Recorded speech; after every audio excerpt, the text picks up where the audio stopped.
Want to wreak havoc on Mayhem Mode 4 with the new MALIWAN raid, regardless of whatever content comes your way?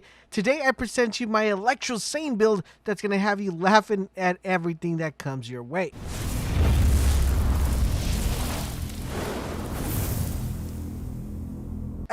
This is LaserBolt and welcome to today's video, guys. Today we're going to be taking a look at my Electro Sane build, and I'm going to be explaining why I want to call this the Electro Sane. I should probably call this the Ice Electricity build. I don't even know, man. But we have to combine something with cryo and electricity, so Electro Sane is what we decided to go with. This build is going to make your Mayhem mode 4 super duper easy. It's going to make you play the raid extremely easy. And this particular build is a combination of other builds I put out before. But one of the biggest aspects of this build, and I got to give a shout out to Thick Fella for this one, is we're using the banjo. Now, it's going to be very important that you guys have this build in its complete synergy to make everything a breeze. But if you do find this build helpful, guys, a like rating would be greatly appreciated. Without further ado, let's jump into the build. All right, so let's take a look at the skill tree, guys. We're going to be doing a couple of from each skill tree, but we'll start off with the first one. We're going to be dumping a total of 5 points into synchronicity. It's going to give us gun damage. That's whenever action skills are active, our gun damage is going to be kicking. Then we're going to be dumping a total of 5 points into Danny Brook. Once again, getting that gun damage plus that health regeneration, which is quite effectively. Now, the skill tree that we're actually going to be diving in a lot into is the Hitman skill tree, due to the fact that due to what the gear we're currently using, it's going to be very important for us to tap into all the skills that we could possibly get. And that's what we're going to be doing a lot in the Hitman tree. Now, that's where we're going to be grabbing the majority of our kill skills, because theoretically speaking, our kill skills are primarily going to be active throughout every single time that we're playing. So we're going to be dumping a total of 5 points into violent speed. Once again, it allows us to move faster. The reason why we want to dump a lot of points in there is because we're going to be doing violent momentum. And we're going to be doing that 5 points here. Basically, the more we're moving, the more gun damage we're outputting, because the faster we move, the more gun damage we're going to be doing.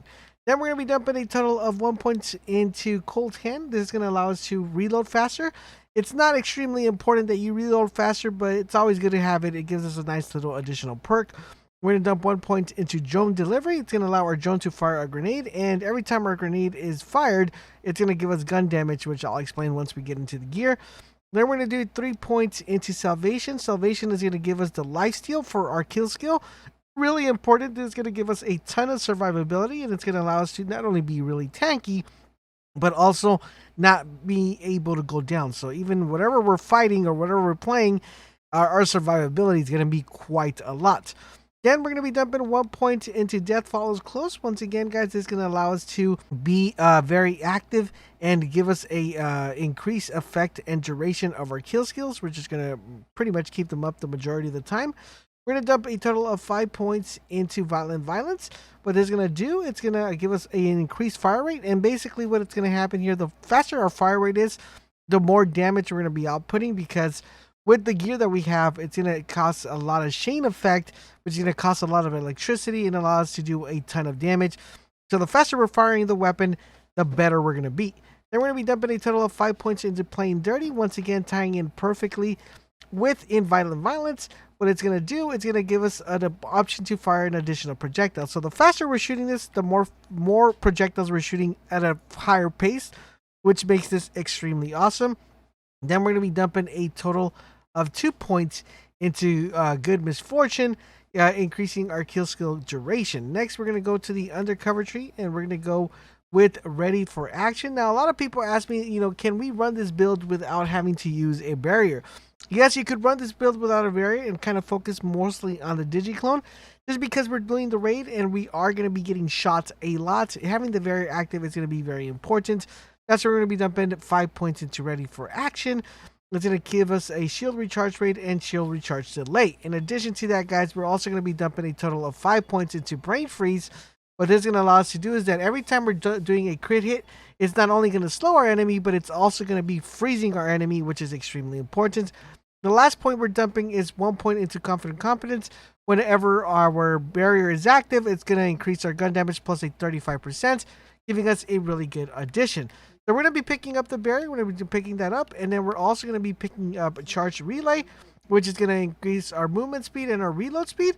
That's why we didn't want to waste too many points on the reload speed option, because now we are able to pick it up from here. And then we're also going to be picking up the all-rounder, which is going to make our barrier into a 360, which is going to protect us from front, back, or side.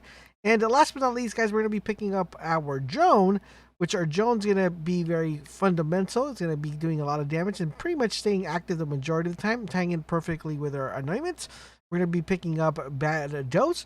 It's going to be buffing a lot of our stuff, especially our movement and our fire rate. Remember, once again, the faster we're firing, the more projectiles we're shooting.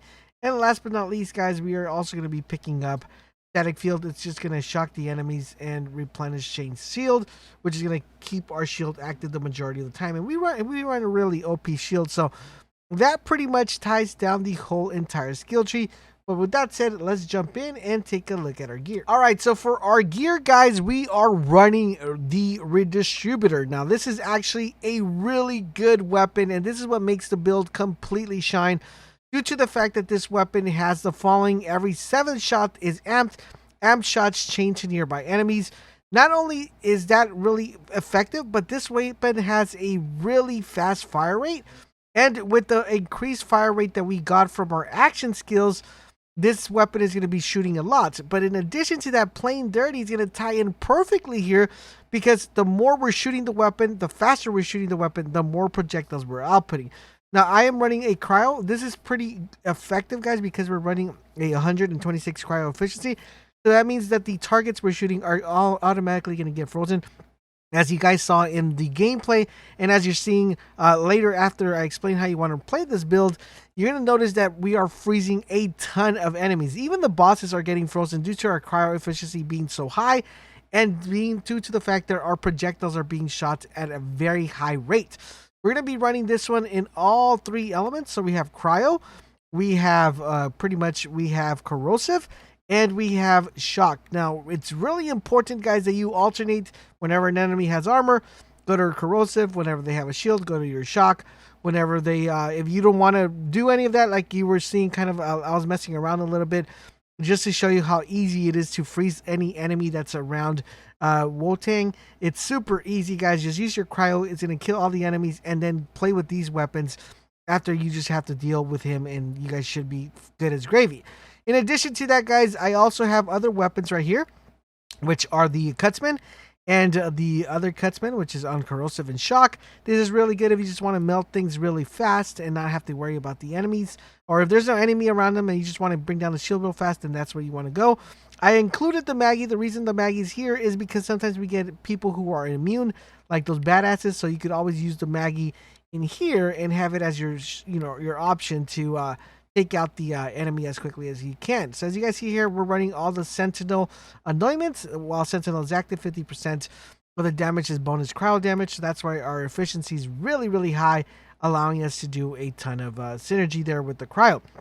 In addition to that, guys, for our shield, we're going to be running the Transformer, giving us a ton of shield. Now, there is going to be a lot of shock happening because the badasses do shock, the elites do shock, and also the Valkyries do shock. They shock the floor, so you're going to be able to be getting your shield really, really fast due to the fact that the Transformer is, when you get shocked, your shield is going to be automatically replenished. Next thing, guys, we're running for our primarily thing that's tying everything together is Seeing Dead.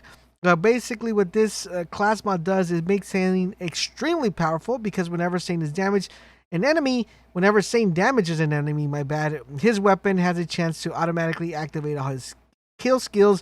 Additionally, his kill skills gain a plus 25% bonus damage. This is going to allow us to have our kill skills entirely up regardless of whatever. The cool thing about this one, this is a really good god roll here, especially for this build right here for the distribution. We have a plus 25 weapon damage, plus 10 Hyperion weapon damage, and plus 31 SMG damage. This is a god roll, but you do not need these attributes to make this build work. It's going to work regardless of whatever attributes you have in here. As long as you worry that you have the plus 31 SMG damage, that's primarily what you want to be looking for. And you should be set as long as you have a scene dead. But this is the god roll you're going to be looking for if you're trying to farm. In addition to that, what ties this perfectly is the banjo, which I said Thick Fella kind of pointed this out. And it's what makes this whole complete thing work. Because not only are you also chaining after 7 shots with your distributor, but you're also chaining after you're shooting enemies and causing a lot of shock and a lot of damage. The next thing we're having is the It's Pits. The reason we're running this one is because this is going to give us a plus 20 increased damage for 6 seconds when the grenade is thrown. And remember, our Sentinel is throwing that. And in addition to that, we have the Anointment on Grenade Throw, Weapon Grenade, and Action Skill damage are increased by 25% for 6 seconds.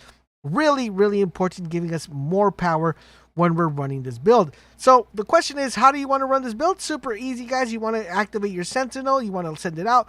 Throw your barrier, go into your barrier, and just start spamming and killing all the enemies around you. If you run to someone that's immune, switch over to your Maggie, and you should be good to go. If you run to someone with armor, switch to Corrosive. If you run with an enemy that has a blue armor, just switch over to Chalk, and it just melts everything like butter. And there you guys have it. This is the best Malwang raid build you could possibly content. Don't forget, guys, if you guys did enjoy this build, a like rating would be greatly appreciated. And I will include the PC save file once this video hits 100 likes. Thank you guys for watching, and I will catch you guys on the next video.